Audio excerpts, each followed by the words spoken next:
प्रिय छात्रों,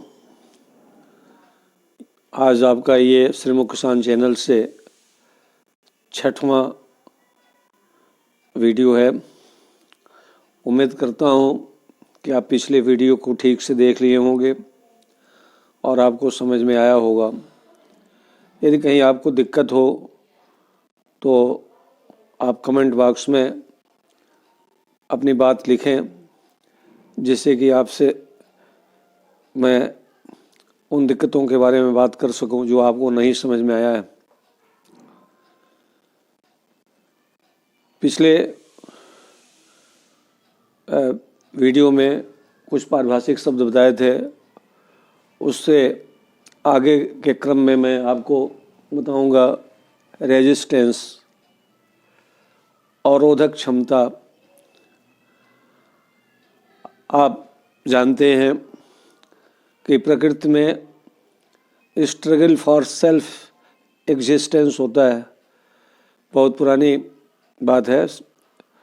struggle for existence and survival for the fittest, ये डार्विन साहब ने कहा है। तो प्रकृति में जितने भी जीव हैं अपने को जिंदा रखना चाहते हैं और सबसे ठीक रखना चाहते हैं। उसी क्रम में ये जो आपका पौधा है, आपकी फसल है, वो भी अपने को स्वस्थ रखना चाहती है, फिट रखना चाहती है। अब अलग अलग जातियों की, अलग अलग पौधों की अलग अलग अवरोधक क्षमता होती है। तो पौधों में बीमारी से बचने की जो क्षमता होती है, उससे लड़ने की जो क्षमता होती है, उसको रोकने की जो क्षमता होती है, उसे हम डिसीज रेजिस्टेंस कहते हैं। अब ये डिसीज रेजिस्टेंस कई प्रकार का होता है। कुछ ऐसे रेजिस्टेंस होते हैं जो केवल एक ही जीन के द्वारा गवर्न होते हैं। एक ही जीन उस रेजिस्टेंस को निर्धारित करता है। इसको मोनोजेनिक रेजिस्टेंस कहते हैं। इसको वर्टिकल रेजिस्टेंस भी कहते हैं। इस तरह का रेजिस्टेंस बहुत उम्दा होता है और जब तक वो जीन रहता है उस पौधे में, तब तक उसमें 100% रोगरोधिता रहती है या अधिक रोगरोधिता रहती है। जब तक रहती है ये, जब तक अमुक रोग कारक जिसके लिए रोगरोधी ये पौधा, उसका पैथोजन नया जीन न प्रोड्यूस कर ले, विरुलेंट जीन। जब विरुलेंट जीन वो पैदा कर लेगा तो इसमें ससेप्टिबिलिटी आ जाएगी और फसल रोगरोधी होने लगेगी।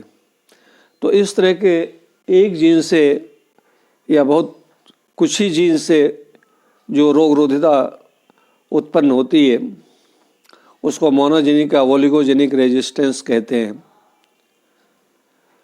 अब दूसरी तरह का एक रेजिस्टेंस होता है जिसमें बहुत सारे जीन्स होते हैं, उसे पॉलीजेनिक रेजिस्टेंस कहते हैं। उसे हॉरिजॉन्टल रेजिस्टेंस भी कहते हैं। ये जो रेजिस्टेंस है वो वर्टिकल रेजिस्टेंस जैसा नहीं है। यदि एक जीन इसका विरुलेंट जीन से प्रभावित भी होता है तो बाकी जीन्स के द्वारा रेजिस्टेंस रहता है। लेकिन ये रेजिस्टेंस वर्टिकल रेजिस्टेंस से थोड़ा कमज़ोर होता है। तो बहुत सारे जीन्स के द्वारा जो रेजिस्टेंस होता है, मैंने बताया, इसको हॉरिजॉन्टल रेजिस्टेंस कहते हैं या पॉलीजेनिक रेजिस्टेंस कहते हैं। आगे जब कोई बीमारी आपको मैं पढ़ाऊँगा उसमें इसको और आप स्पष्ट रूप से समझ पाएंगे। रेजिस्टेंस के उल्टा ससेप्टिबिलिटी। हर पौधा समान रूप से रोगरोधी नहीं होगा। कुछ ऐसे भी जातियां होती हैं, कुछ ऐसे भी पौधे होते हैं जिसमें आसानी से रोग लग जाता है। या कुछ ऐसा इन्वायरमेंट होता है, वातावरण होता है जिसकी उपस्थिति में कोई पौधा, उसमें रोगग्राहिता आ जाती है। आपको पिछले क्लास में मैं प्री डिस्पोजिशन बताया था कि वातावरण के एक या अनेक कारक जो पौधे को ससेप्टेबल बना देते हैं। तो ये ससेप्टेबिलिटी जो है रोगग्राहिता की है, रोग जितना जल्दी लग जाता है, ज़्यादा लगता है, उसको हाईली ससेप्टेबल कहते हैं, और जिनमें कम लगता है उसको मॉडरेटली ससेप्टेबल कहते हैं, सामान्य ससेप्टेबल कहते हैं। तो रोगग्राहिता की क्वालिटी को, पौधे की रोगग्राहिता की क्वालिटी को ससेप्टेबिलिटी कही जाती है, रोगग्राहिता कही जाती है। नेक्स्ट टर्म है टॉलरेंस, जिसका आजकल राजनीति में तो सहिष्णु शब्द आया है, और सहिष्णुता को ही टॉलरेंस कहते हैं। बीमारी के केस में भी, पौध बीमारी के केस में भी बीमारी जो लगती है, बीमारी लगने के बावजूद भी फसल अच्छी उपज दे के चली जाती है, इसको हम डिसीज़ टॉलरेंस कहते हैं। मनुष्यों में भी डिसीज़ टॉलरेंस होता है। बहुत सारे लोगों को बीमारियां होती हैं तो ज़्यादा प्रभावित होते हैं, और कुछ लोग जो है बीमारी होने के बावजूद भी अपना कार्य सुचारू रूप से करते रहते हैं। इसी तरह से पौधों में भी क्वालिटी होती है। पौधा बीमार तो पड़ता है लेकिन उतना प्रभावित नहीं होता, कम प्रभावित होता है, और आपको उपज मिल जाती है बीमार होने के बावजूद भी। ऐसे पौधे को टॉलरेंट प्लांट कहते हैं, सहिष्णु पौधे कहे जाते हैं। नेक्स्ट पॉइंट है हाइपर सेंसिटिविटी। हाइपर सेंसिटिविटी विद्यार्थियों मोस्टली ऑब्लिगेट पैरासाइट्स में देखी जाती है। जब कोई पैथोजन ऑब्लिगेट पैरासाइट होता है और पौधा हाईली रेजिस्टेंट होता है तो हाइपर सेंसिटिविटी देखी जाती है।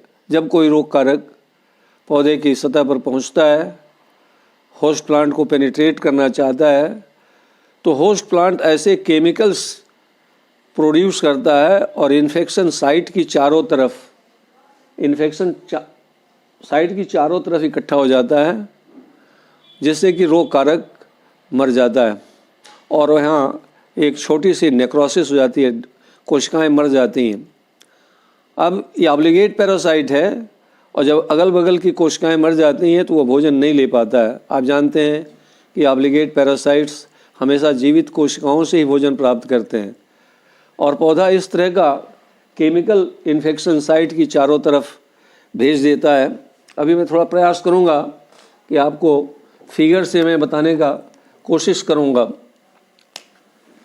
जैसे ये एक पत्ती है, इस पर रोग कारक यहाँ पहुँचा और इस रोग कारक की चारों तरफ ये ऐसे केमिकल्स आ जाते हैं कि यहाँ की ये टिश्यूज़ मर जाते हैं। आपने देखा है लाल रंग में जितने मैंने घेरा बना दिया, ये टिश्यूज़ मर जाते हैं। अब ये बीच में जो हरे रंग का रोग कारक आप देख रहे हैं, ये रोग कारक अब इस मरे हुए ऊतकों से भोजन नहीं प्राप्त कर पाते और स्वतः मर जाते हैं। इस गुण को हाइपर सेंसिटिविटी कहते हैं। जैसे अब आपको एक और एग्जाम्पल से मैं समझा दूँ। जब कभी हम लोगों को फोड़ा होता है तो फोड़े के चारों तरफ के मांसपेशियां कड़ी हो जाती हैं, वहाँ ब्लड सर्कुलेशन बढ़ जाता है, वहाँ थोड़ी सी टेम्परेचर भी बढ़ जाती है। इसका यही कारण है कि वो हाइपर सेंसिटिव होते हैं हम। वहाँ टिश्यूज़ के कड़े हो जाने से जो इन्फेक्शन है वो तेज़ी से नहीं बढ़ पाता। इसी तरह से पौधों में भी मैंने आपको अभी बताया कि इन्फेक्शन साइट है, हरे रंग का मैंने बताया, और इसके चारों तरफ लाल रंग हो गया। इसका मतलब कि पौधा इसके चारों तरफ इस तरह का केमिकल भेजता है कि टिश्यूज़ मर जाते हैं और ऑब्लिगेट पैरासाइट होने की वजह से ये भोजन नहीं ले पाता है। उम्मीद करता हूँ छात्रों आप हाइपर सेंसिटिविटी ठीक से समझ गए होंगे। इसके बाद जो दूसरा टर्म है फिजियोलॉजिकल रेसेस, फिजियोलॉजिक रेसेस, ये एक ही स्पीसीज या वैरायटी के रोग कारक जो देखने में बिल्कुल एक जैसे होते हैं, लेकिन वो अलग अलग वैरायटी पर रोग उत्पन्न करते हैं। उनके होस्ट प्लांट अलग अलग होते हैं, वो तभी बीमारी पैदा कर पाते हैं। इसको एक एग्जाम्पल से आप समझें, जैसे पक्सिनिया ग्रैमिनिस टिटिसाई में बहुत सारे रेसेस होते हैं, लगभग 500 रेसेस हैं आज के डेट में, या और भी हो सकते हैं।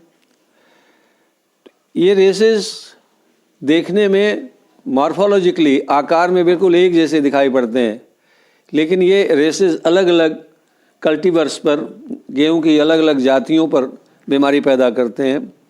सभी रेसेस सभी पर बीमारी नहीं पैदा करते हैं। ऐसे रोग कारकों को समूह को रेसेस कहते हैं। अब इन रेसेस में भी आगे चल करके ये बायोटाइप्स लिखा हुआ है, एक ही रेस में भी कई तरह के रोग कारक होते हैं जिनका रोग उत्पन्न करने का जो पैटर्न होता है अलग अलग होता है। एक रेस एक बायोटाइप दूसरे तरह का सिम्टम पैदा करेगा, दूसरा रेस दूसरे टाइप का सिम्टम पैदा करेगा, यानी सिम्टम में डिफरेंस होता है। तो इस तरह के डिफरेंस वाले सदस्यों को जो एक ही रेस के होते हैं, कई फिजियोलॉजिक रेस के होते हैं, उनको बायोटाइप्स कहते हैं। ये फिजियोलॉजिक रेसेस को स्ट्रेन भी कहते हैं। हमारा ख्याल है कि आप फिजियोलॉजिक रेसेस समझ गए होंगे और बायोटाइप भी समझ रहे होंगे। अब म्यूटलिज्म क्या होता है? जब दो ऑर्गेनिज्म एक साथ साथ रहते हैं और एक दूसरे को बेनिफिट पहुंचाते हैं तो उनको हम म्यूटलिज्म कहते हैं। जैसे आप सिम्बायोसिस सुने हैं, उसी तरह का ये म्यूटलिज्म है।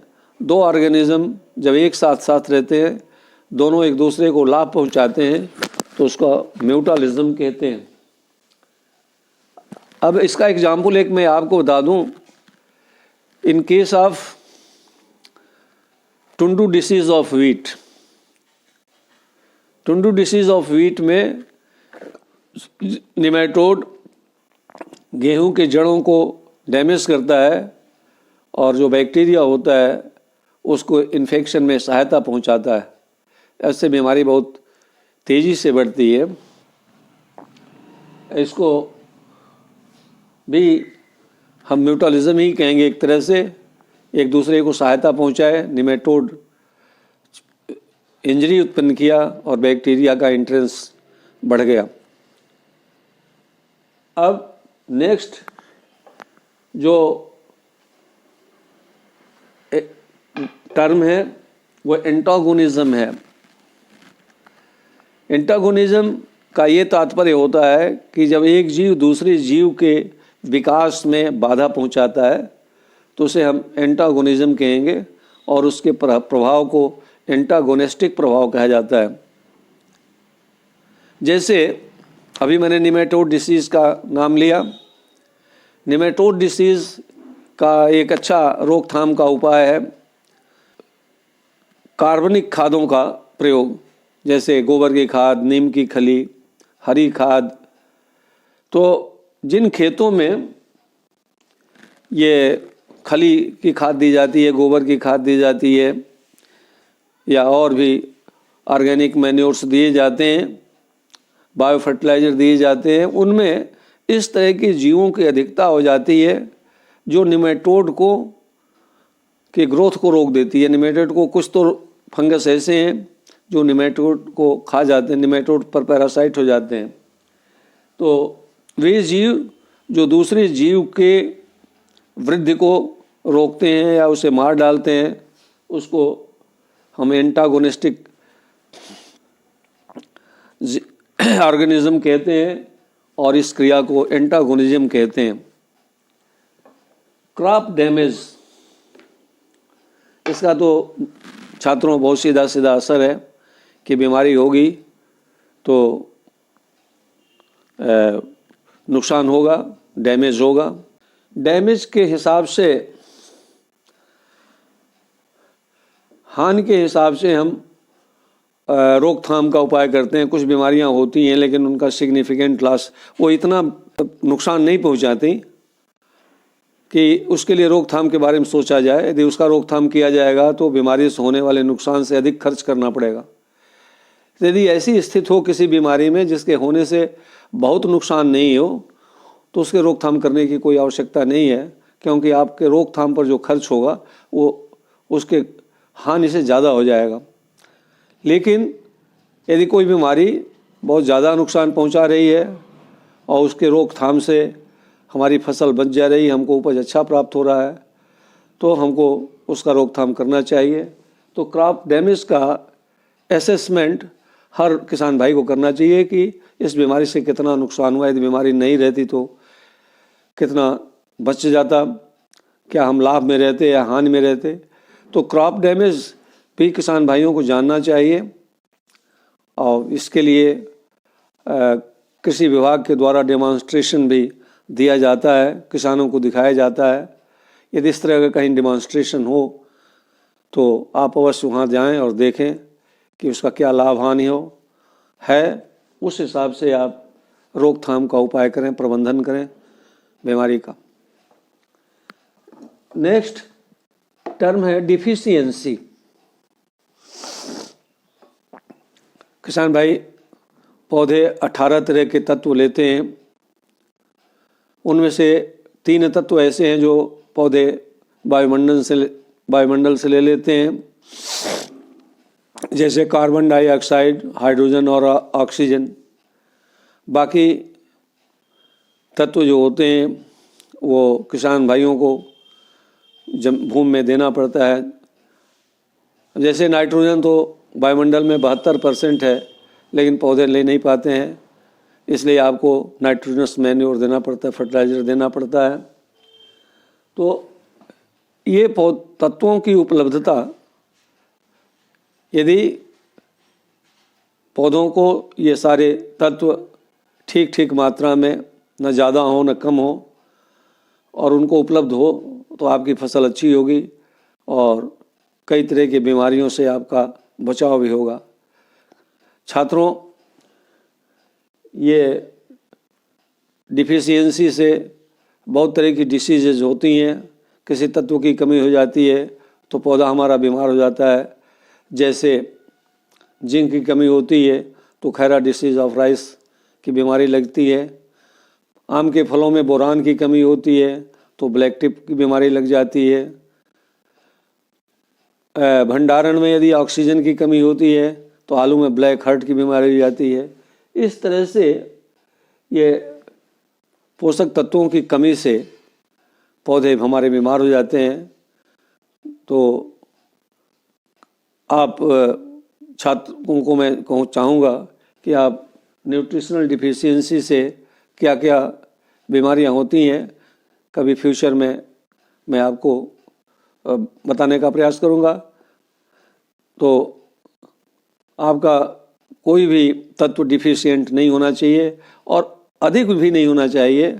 अधिक होने से भी बीमारियां हो जाती हैं। जैसे कॉपर की अधिकता हो जाए तो रोजेट हो जाता है पत्तियों में। तो ये ध्यान रखना चाहिए कि तत्व जो हैं आपके खेत में संतुलित मात्रा में हों और पौधे आपका तत्व वो ले सकें, आपकी फसल अच्छी होगी। अब मैं दूसरे टर्म पे आ रहा हूँ, प्राइमरी इन्फेक्शन। प्राइमरी इन्फेक्शन छात्रों, जब आप खेत की तैयारी करते हैं, बुआई करते हैं, आपकी फसल उगती है, उसके बाद आपको उस पर बीमारी दिखती है तो आप सोचते होंगे कि ये रोग कारक कहाँ था, किस रूप में था। तो रोग कारक जिस रूप में आपके फसल के अनुपस्थिति में कहीं पड़ा रहता है, वो बीज में पड़ा रह सकता है, वो भूमि में पड़ा रह सकता है, वो नेचर में कहीं हो सकता है जो हवा के द्वारा लाया जा सकता है। इंसेक्ट के द्वारा लाया जा सकता है या दूसरे कैरियर्स के द्वारा आपके फसलों तक लाया जा सकता है। तो ये जो रोग कारक है जो आपके पौधे में बीमारी शुरू करता है, प्रारंभ करता है, रोग कारक की वह अवस्था जो प्राइमरी इनोकुलम के द्वारा इन्फेक्शन होता है, उसे हम प्राइमरी इन्फेक्शन कहते हैं। नेक्स्ट टर्म है प्राइमरी इनोकुलम। तो अभी मैंने बताया कि जो प्राइमरी इनोकुलम होता है उसी से जो इन्फेक्शन होता है उसे प्राइमरी इन्फेक्शन कहते हैं। ये प्राइमरी इनोकुलम अभी भी मैं बताया, फिर दोहरा देता हूँ कि ये भूमि में पड़ा रहता है या आपके बीज में पड़ा रहता है। बीज के ऊपर भी रह सकता है, बीज के अंदर भी रह सकता है, जिसे आप इंटरनली सीड बाउंड कहते हैं, एक्सटर्नली सीड बाउंड कहते हैं। ये रोग कारक नेचर में भी कहीं भी रह सकता है जो हवा द्वारा लाया जाता है। इसका बेस्ट एग्जाम्पल है पाउडरी मिल्ड्यू और रस्ट डिसीज़। इसके रोग कारक कहीं दूर रहते हैं, हवा द्वारा लाए जाते हैं। तो प्राइमरी इनोकुलम वो रोग कारक की वह अवस्था है जो बीमारी को प्रारंभ करता है। सेकेंडरी इनोकुलम, अब मैं दूसरे टर्म पे आ रहा हूँ, सेकेंडरी इनोकुलम। प्राइमरी इनोकुलम से जब बीमारी पैदा हो जाती है तो होस्ट प्लांट पर ख़ास तौर से फंगल डिसीजेज में स्पोर्स बनते हैं, बैक्टीरियल डिसीजेज में ऊजिंग होती है। तो ये रोग कारक प्राइमरी इनोकुलम के फलस्वरूप होने वाले बीमारी से फसल के उगने के समय बनते रहते हैं होस्ट प्लांट पर, और ये विभिन्न स्रोतों से दूसरे पौधों पर पहुंचते हैं। इनको सेकेंडरी इनोकुलम कहते हैं। और सेकेंडरी इनोकुलम से जो संक्रमण होता है उसे हम सेकेंडरी इन्फेक्शन कहते हैं। छात्रों, एक बात और नोट करने की है, बीमारियां दो तरह की होती हैं, सिंपल इंटरेस्ट डिसीज़ और compound interest disease. Simple interest disease की बीमारियां में ये होता है कि ये जो केवल प्राइमरी इनोकुलम ही होता है, उसमें सेकेंडरी इनोकुलम नहीं होता है। जैसे लूज स्मट ऑफ व्हीट की बीमारी जब मैं आपको पढ़ाऊँगा तो आप इसको ठीक समझ लेंगे कि ये तो लूज स्मट ऑफ व्हीट जो है सिंपल इंटरेस्ट डिसीज़ है। लेकिन वहीं tikka disease of groundnut, late blight of potato, इस तरह की जो बीमारियां हैं, या ब्लास्ट ऑफ राइस, इस तरह की जो बीमारियां हैं, ये इसमें सेकेंडरी इन्फेक्शन बहुत तेज़ी से होता है। इस तरह की बीमारियों को कंपाउंड इंटरेस्ट डिसीज़ कहते हैं। मेरा ख्याल है आप सिंपल इंटरेस्ट डिसीज़ और कंपाउंड इंटरेस्ट डिसीज़ में अंतर समझ गए होंगे। फिर कभी अवसर आएगा जब बीमारियों को पढ़ाऊंगा, फिर एक बार इसे आपको बताने का प्रयास करूंगा। छात्रों, अब मैं आपको एपिडेमियोलॉजी के बारे में बात करूंगा। एपिडेमियोलॉजी उस विज्ञान को कहते हैं या उस अध्ययन को कहते हैं जिसमें महामारी का अध्ययन किया जाता है। आप जानते हैं कि बहुत सारी बीमारियां भूतकाल में महामारी के रूप में लग चुकी हैं, आज भी कुछ बीमारियां महामारी के रूप में लगती हैं। तो महामारी के बारे में जो अध्ययन किया जाता है उसे हम एपिडेमियोलॉजी कहते हैं। महामारी कई कारणों से होती हैं। मैंने अभी आपको बताया था कि डिसीज़ पिरामिड, डिसीज़ ट्राइएंगल के सारे कंडीशंस यदि बीमारी के फेवरेबल है तो बीमारी में हम महामारी के रूप में लगेगी।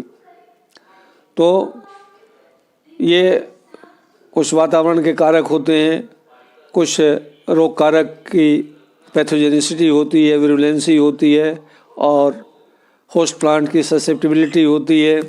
उसी में हम लोगों का योगदान होता है, किसानों का, जिसमें हम संतुलित खाद नहीं देते हैं और बीमारियों के बढ़ाने में हम सहायक होते हैं। नेक्स्ट टर्म जो है पैथोडेम है। पैथोडेम होस्ट प्लांट का ऐसा स्ट्रेन जिस पर हर तरह के रेसेस इन्फेक्शन कर सकते हैं, ऐसे होस्ट प्लांट को हम पैथोडेम कहते हैं। हमारा ख्याल है आप समझ गए हैं। जैसे मैंने अब गेहूं में बताया कि गेहूं में बहुत सारे रेसेस होते हैं, और जब बहुत सारे रेसेस एक ही होस्ट प्लांट पर लग जाएं, इन्फेक्शन कर लें, तो ऐसे होस्ट प्लांट को हम पैथोडेम कहते हैं। आज की क्लास का ये आखिरी टर्म है फार्मी स्पेसियल्स। इसको मैं आपको बता दूं, पाउडरी मिल्ड्यू के केस में जो वुल्मेरिया ग्रैमिनिस है, जो सीरियल्स पे लगती है, वो क्रॉप प्लांट्स पे लगता है और वाइल्ड ग्रासेस भी लगता है। और ये 8 प्रकार के होते हैं। अलग अलग सीरियल्स पर इनके अलग अलग जीनस होते हैं और स्पीसीज़ होती हैं वुल्मेरिया ग्रैमिनिस की, और घासों पर भी ये होता है। इसके अलावा मैं थोड़ा सा और आपको क्लियर कर दूं, पक्सिनिया ग्रैमिनिस के केस में पक्सिनिया ग्रैमिनिस टिटिसाई गेहूं पर पैरासाइट होता है। पक्सिनिया ग्रैमिनिस एविनी ओट पर होता है। पक्सिनिया ग्रैमिनिस हॉर्डियाई जौ पर पैरासाइट होता है। इस तरह से ये फार्मी स्पेसियल्स ये कहे जाते हैं। आशा है आप इस वीडियो को में बताई गई बातों को समझ गए होंगे। यदि आपको कहीं दिक्कत हो तो आप कमेंट बॉक्स में ज़रूर रखें, मैं आपको फिर क्लियर कर सकता हूँ। यदि ये वीडियो आपको उपयोगी लगा हो तो आप इसे लाइक भी करें और सब्सक्राइब भी करें और अपने मित्रों से भी इसके बारे में बताएं यदि आपको अच्छा लगा हो। आप वीडियो धैर्यपूर्वक देखें। आपको बहुत बहुत धन्यवाद। आप इससे लाभ उठाएं।